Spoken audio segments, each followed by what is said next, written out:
My name's Andy. I'm from Plug-in Stations. I'm the company director. We're at Mayflower Lodge in Finchley Central.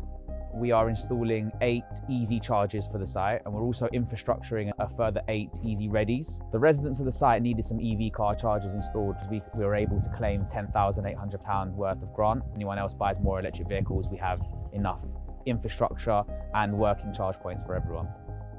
We decided that it would be a good investment for us to install charging points to the car park as a way of cost benefits to leaseholders being able to charge their vehicle just right outside their building.